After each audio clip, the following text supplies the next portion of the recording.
CM योगी ने कामेश्वर सिंह के पिता के निधन पर दुख व्यक्त किया है। बड़ी खबर आपको बता दें, सीएम योगी आदित्यनाथ ने दुख व्यक्त किया। सीएम योगी आदित्यनाथ का ट्वीट सामने आया। बीजेपी किसान मोर्चा के प्रदेश अध्यक्ष हैं कामेश्वर सिंह।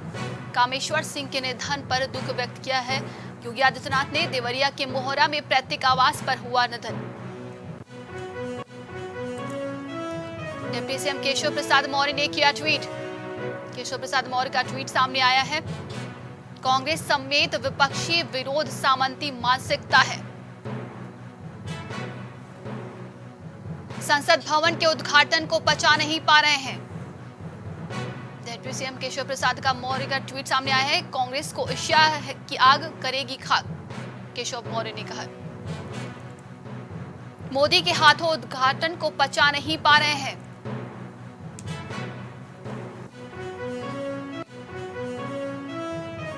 खनन माफिया के खिलाफ बड़ी कार्रवाई, आगरा से खबर सामने आ रही है।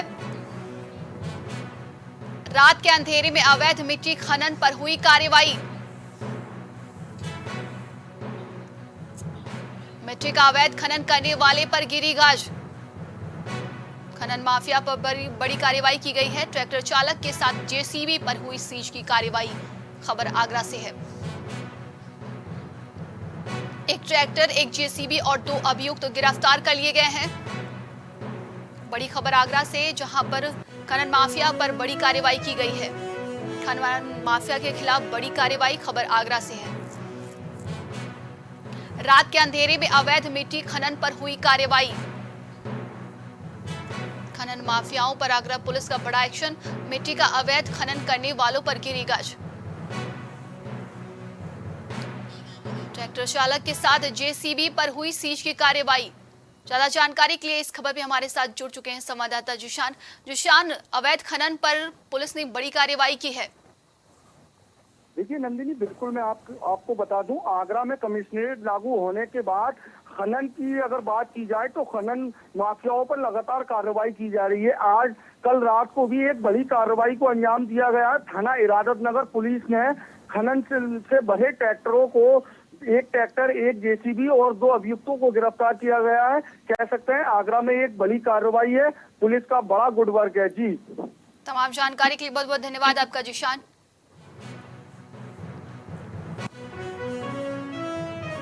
कन्नौज में आतिशबाज के घर में हुआ था धमाका। अवैध तरीके से रखे गए बारूद के कारण हुआ था धमाका। बड़ी खबर कन्नौज से सामने आ रही है। फॉरेंसिक जांच में सामने आई आतिशबाज के घर में हुए धमाके की हकीकत। पुलिस ने आतिशबाज अरशद को 20 किलो बारूद के साथ गिरफ्तार कर लिया है। लाइसेंस निरस्त होने के बाद अवैध रूप से घर में बना रहा था पटाखे। सदर के चेरकिला स्थित आतिशबाज के घर में हुआ था शुक्रवार को धमाका। सनबे में स्कूल में अनन्या श्रीवास्तव की बिल्डिंग से गिरकर मौत। बड़ी खबर अयोध्या से है। स्कूल प्रबंधन का दावा कि अनन्या की मौत झूले से गिरकर हुई है। पुलिस ने शव को कब्जे में लेकर पोस्टमार्टम के लिए भेज दिया है। पिता की तहरीर के अनुसार पुलिस आगे की जांच पड़ताल में जुट गई है। नगर निगम के शपथ ग्रहण के दौरान दिखे गुटबाजी। खबर कानपुर से है। विधानसभा अध्यक्ष सतीश महाना के पक्ष में हुई नारेबाजी। मंच पर मौजूद हैं डिप्टी सीएम ब्रजेश पाठक, सांसद सत्यदेव पचौरी। नगर निगम के शपथ ग्रहण के दौरान दिखी गुटबाजी। विधानसभा अध्यक्ष सतीश महाना के पक्ष में हुई नारेबाजी। मंच पर मौजूद रहे डिप्टी सीएम ब्रजेश पाठक, सांसद सत्यदेव पचौरी। खबर कानपुर से है। कानपुर में नगर निगम के शपथ ग्रहण के दौरान गुटबाजी दिखी है। विधानसभा अध्यक्ष सतीश महाना के पक्ष में नारेबाजी की गई। मंच पर मौजूद रहे डिप्टी सीएम ब्रजेश पाठक, सांसद सत्यदेव पचौरी। राजधानी में आई तेज आंधी से भारी नुकसान हुआ है। खबर लखनऊ से है, जहां पर तेज आंधी से भारी नुकसान हुआ। तेज आंधी से कैसरबाग के पुराना आरटीओ के पास गिरा टेंट। बड़ी खबर लखनऊ से है। हनुमंत धाम के सामने खड़ी कार के ऊपर गिरा पेड़। वजीरगंज के हाथी पार्क के पास भी गिरा पेड़। तेज आंधी से लखनऊ में भारी नुकसान देखने को मिला है। पेड़ गिरने से कई दोपहिया वाहनों के नीचे दबे होने की सूचना सामने आ रही है। समरसता अभियान को लेकर मथुरा पहुंचे जयंत चौधरी। भाजपा पर जयंत चौधरी का सीधा हमला। समरसता अभियान को लेकर मथुरा पहुंचे जयंत चौधरी, जहां पर उन्होंने भाजपा पर सीधा हमला बोला है। नए संसद भवन के उद्घाटन पर खड़े किए सवाल। जयंत चौधरी ने भाजपा पर हमला बोला। एक तरफ देश के पहलवान धरने पर हैं, जयंत चौधरी ने कहा, दूसरी तरफ संसद का उद्घाटन हो रहा है। जयंत चौधरी ने भाजपा पर निशाना साधा है। यूपी में अपराध का ग्राफ बढ़ा है।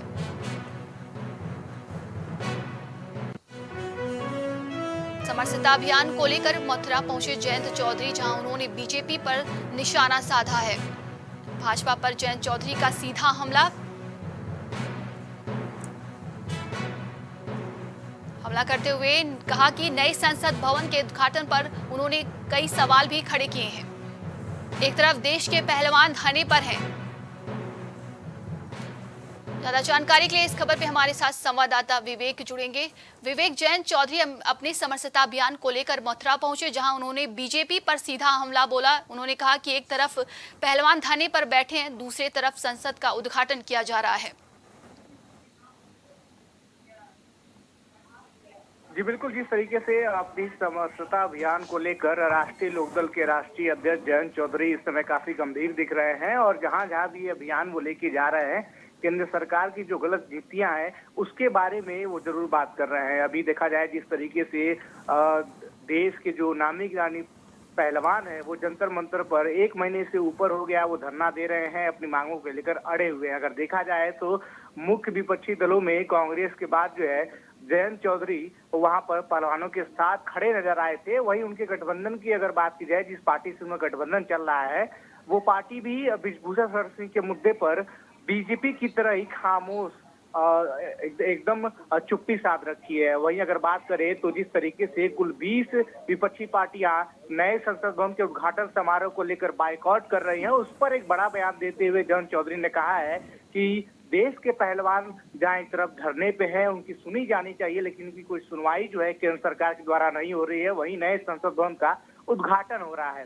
सभी पार्टियां इस मुद्दे पर अड़ी हुई हैं कि आखिरकार इस नए संसद भवन का उद्घाटन राष्ट्रपति से क्यों नहीं कराया जा रहा है। इसके बाद उन्होंने उत्तर प्रदेश की कानून व्यवस्था पर भी सवाल खड़े किए और कहा कि उत्तर प्रदेश में लगातार आपराधिक जो ग्राफ है वो बढ़ता ही चला जा रहा है। लॉ एंड ऑर्डर की जो बात उत्तर प्रदेश सरकार करती है, डबल इंजन की जो बात उत्तर प्रदेश सरकार करती है, उस पर लेकर एक निशाना जो है राष्ट्रीय लोकदल के अध्यक्ष जयंत चौधरी ने साधा है।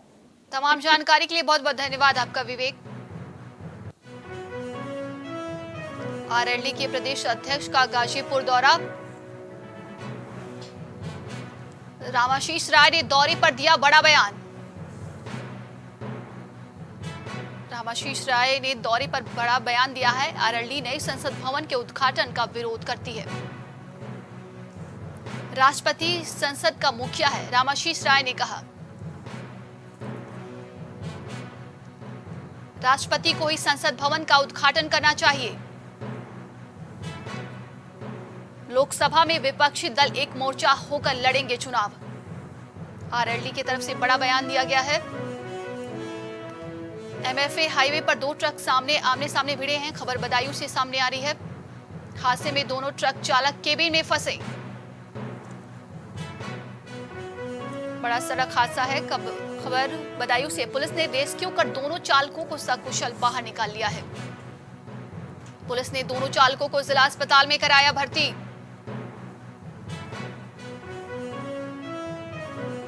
उसामा थाना क्षेत्र के महादेव पेट्रोल पंप का पूरा मामला बताया जा रहा है।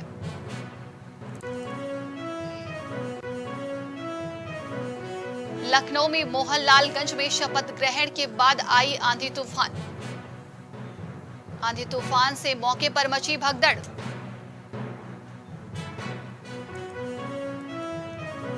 शपथ ग्रहण में लगा टेंट भी गिरा।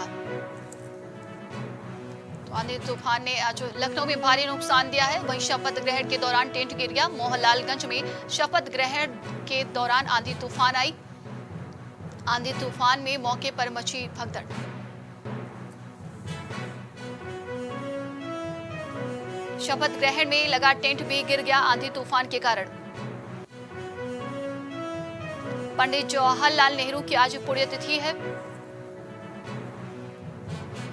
कांग्रेस महासचिव प्रियंका गांधी का ट्वीट सामने आया है। पंडित नेहरू जी की पुण्य स्मृतियों को नमन, प्रियंका ने ट्वीट कर कहा। कुछ लोगों के हुकूमत में बैठ जाने से मुल्क ऊपर नहीं उठते। मुल्क ऊपर उठते हैं जब करोड़ों लोग खुशहाल होते हैं, प्रियंका गांधी ने ट्वीट किया है। हमने ऐसा ही स्वप्न देखा है, प्रियंका गांधी का ट्वीट सामने आया है पंडित जवाहरलाल नेहरू की पुण्यतिथि पर। बिजली के पोल से टकराई बारातियों से भरी कार, बड़ी खबर लखनऊ से सामने आ रही है।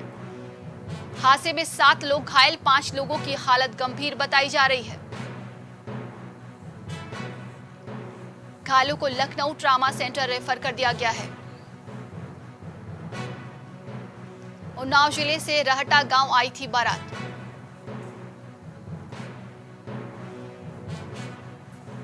माल थाना क्षेत्र के रहटा गांव की घटना बताई जा रही है। आंधी के बाद 33,000 केवी लाइन पर पेड़ गिरा, बड़ी खबर लखनऊ से है।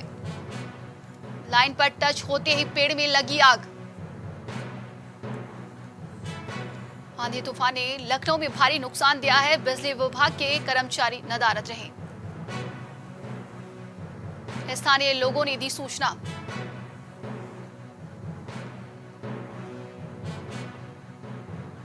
मड़ियाओं के अली नगर का ये पूरा मामला बताया जा रहा है। ज्यादा जानकारी के लिए इस खबर पे हमारे साथ संवाददाता कलीम जुड़ेंगे। कलीम, आंधी के बाद 33,000 केवी लाइन जो है पेड़ पर गिरा, जिससे आग लग गई है। देखिए नंदनी जी, जिस तरीके से आज तेज आंधी के साथ जो बारिश हुई थी, इस दौरान कई जगह हादसे देखने को मिले। इस हादसे में फिर चाहे बात की जाए पेड़ जो गिरे हैं या फिर मकानों पर जो होर्डिंग के बड़े बड़े लगे थे वो गिरे हैं, लोहे की रॉडें गिरी हैं। तो लेकिन इस दौरान गनीमत रही कि किसी तरह का हादसा नहीं हुआ। लेकिन एक बड़ी बात ये रही कि जिस तरीके से मड़ियाओं इलाके में ये जो हादसा देखने को मिला कि 33,000 की लाइन थी, उसके ऊपर जो पेड़ गिरा और उस दौरान एकाएक आग लग गई। क्योंकि जिस तरीके से तेज आंधी और बारिश होती है तो उस दौरान जो बिजली कर्मी है वो लगातार लाइट काट देते हैं। लेकिन आज इसमें लापरवाही देखी गई, क्योंकि जिस तरीके से आग लगी, अगर कोई भी वायर पानी में गिर जाता तो एक बड़ा हादसा भी हो जाता। फिलहाल इन सभी घटनाओं को लेकर के फिलहाल जो विभाग है वो चिंतित है, क्योंकि जिस तरीके से जो जर्जर मकान थे उसको लेकर के भी, क्योंकि कई जगह छज्जा गिरने की बात आई, कई जगह गाड़ियां क्षतिग्रस्त हुई, चीजें गिरी। तो इसको लेकर के जिस तरीके से जो मकान की बात की है, जो एक मकान में ढाया था उसको लेकर के रेस्क्यू ऑपरेशन भी चलाई गई, लेकिन उसमें किसी तरह की हताहत होने की बात नहीं आई है। लेकिन इस बात को लेकर के साफ कहा जा सकता है कि जो लापरवाहियां थी वो लापरवाहियां साफ देखने को मिली हैं। फिर चाहे हम बिजली विभाग की बात करें या फिर नगर निगम विभाग की बात करें या फिर इससे संबंधित जो भी अन्य विभाग हैं, क्योंकि लगातार इन लोगों की लापरवाहियां देखने को मिली। क्योंकि इससे पहले इस तरीके की आंधी और बारिश के दौरान जो हादसे हुए थे, मकान गिरा था, उसमें कई लोग हताहत हुए थे, लेकिन उसको भी लेकर के जो बात की जाए उसका संज्ञान नहीं लिया गया। जो जर्जर और मकान थे उन मकानों को नोटिस नहीं दी गई, उनकी मरम्मत करने की बात नहीं की गई, या जो सरकारी विभाग की बात की जाए उनके जो मकान है वो भी जो जर्जर हैं उनको भी संज्ञान नहीं लिया गया। लेकिन कहा जा सकता है कि अगर अभी भी सचेत नहीं हुए तो एक बड़े हादसे को न्योता भी दिया जा रहा है, क्योंकि जिस जर्जर बिल्डिंगों में चाहे पुलिस विभाग के लोग रह रहे हों या फिर नगर निगम विभाग के रह रहे हों या फिर जो अन्य सरकारी विभाग हैं उनके लोग रह रहे हो, क्योंकि लगातार देखा जाता है कि वो मकान जर्जर हो चुके हैं और उसके बावजूद उसमें लोग रह रहे हैं, ना ही उसकी मरम्मत की जाती है और केवल हादसे का इंतजार किया जाता है। तो कहा जा सकता है कि मौसम का मिजाज देखिए बदला, तो लखनऊ को इससे भारी नुकसान का सामना करना पड़ रहा है। जैसा कि आपने बताया, मकान क्षतिग्रस्त हो गया, कई पेड़ों के गिरने की सूचना मिली है जहां पर कारें दब गई हैं। जी नंदनी, ये साफ है, क्योंकि जिस तरीके से जो तो मौसम बदला था, लेकिन मौसम बदलने के दौरान लोगों को भारी नुकसान भी झेलना पड़ा, क्योंकि गर्मी से राहत जरूर मिली लोगों को, लेकिन जो नुकसान है वो नुकसान झेलना पड़ा। क्योंकि जो दुकानों की बात की जाए, क्योंकि दुकानों के आसपास जो बिजली विभाग के खंभे लगे हुए थे, ट्रांसफार्मर लगे थे, कई जगहों पर ट्रांसफार्मर भी जगने की बात सामने आई है। क्योंकि चाहे बात की जाए महानगर इलाके की, महानगर में भी देखा गया कि एक ट्रांसफार्मर एकाएक बारिश के दौरान दगा था, लेकिन किसी तरह की हताहत नहीं हुई। लेकिन अगर वो ट्रांसफार्मर जिस तरीके से दगा था, अगर उसका करंट जमीन पे उतर आता, जहां पे पूरा पानी भरा हुआ था, वहां से लोगों का आवागमन भी हो रहा था, तो जाहिर सी बात है एक हादसा देखने को मिलता। लेकिन हादसे के दौरान जनहानि तो देखने को नहीं मिली है, लेकिन जो नुकसान की बात की जाए वो भारी नुकसान भी लोगों के बीच देखने को मिला है। क्योंकि चाहे मकान की बात की जाए, दुकान की बात की जाए, या फिर इससे संबंधित जो फुटपाथ पर लोग रह रहे, फुटपाथ पर जो लोगों की दुकानें लगी थी, उनको इस मामले में भारी नुकसान हुआ है। क्योंकि उनका सामान जो था वो काफी क्षतिग्रस्त हो गया, पानी की वजह से जो बह गया, या फिर जो पेड़ गिरे उसके नीचे भी उनका सामान गिरा। और जो आम नागरिकों की बात करें, जो गाड़ी चार पहिया वाहन से थे, उनकी भी गाड़ियां क्षतिग्रस्त हुई है।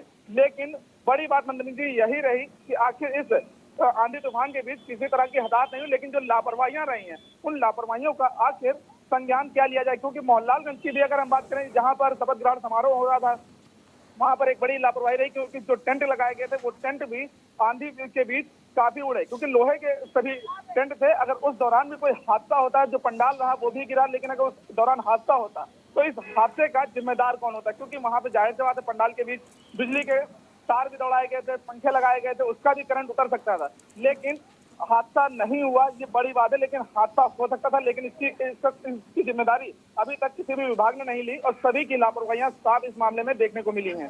तमाम जानकारी के लिए बहुत बहुत धन्यवाद आपका कलीम। राजधानी की सड़कों पर एक बार फिर दिखा रफ्तार का कहर। रफ्तार का कहर राजधानी लखनऊ में थमने का नाम नहीं ले रहा है। विभूति खंड थाना क्षेत्र के कमता चौराहे पर भीषण हादसा हुआ। ट्रक और ऑटो रिक्शा में हुए हादसे में ऑटो चालक की मौत हो गई। बड़ी खबर लखनऊ से तेज रफ्तार का कहर देखने को मिला है। मौके पर पुलिस ने पहुंचकर ट्रक को कब्जे में लेकर जांच में जुट गई है। चंदौली में ट्रेन की चपेट में आने से युवक की मौत। पुलिस ने शव को पोस्टमार्टम के लिए भेज दिया है। खबर चंदौली से है, जहां ट्रेन की चपेट में आने से युवक की मौत हो गई है। माधोपुर नवीन मंडी के पास का ये पूरा मामला बताया जा रहा है। लखनऊ में तूफान ने भारी तबाही मचाई है। लखनऊ में आज बारिश और तूफान ने तबाही मचाई। ऐशबाग में दीवार गिरने से मासूम की मौत हो गई। ट्रामा सेंटर ले जाते हुए बच्चे ने तोड़ा दम। बड़ी खबर लखनऊ से है। मां को भी आई गंभीर चोटें।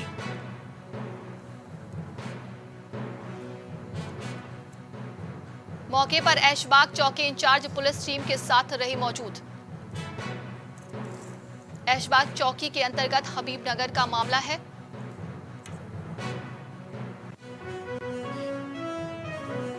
हमीरपुर में सड़क हादसे में सिपाही की हुई दर्दनाक मौत। ड्यूटी के दौरान अज्ञात वाहन ने सिपाही को मारी टक्कर, जिससे उसकी दर्दनाक मौत हो गई। खबर हमीरपुर से है। सिपाही को इलाज के लिए अस्पताल में किया गया था भर्ती। इलाज के दौरान कानपुर में सिपाही की हुई मौत। पुलिस ने शव को पोस्टमार्टम के लिए भेज दिया है। थाना सुमेरपुर इलाके की फैक्ट्री एरिया चौकी का ये पूरा मामला बताया जा रहा है। हमीरपुर में केन नदी से नाव पलटने का वीडियो सामने आया है। नाव पलटने से नाव सवार नदी में डूबे।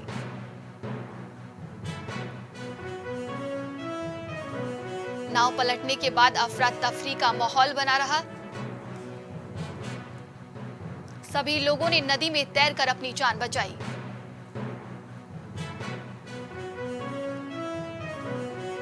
औधा कोतवाली इलाके का ये पूरा मामला बताया जा रहा है।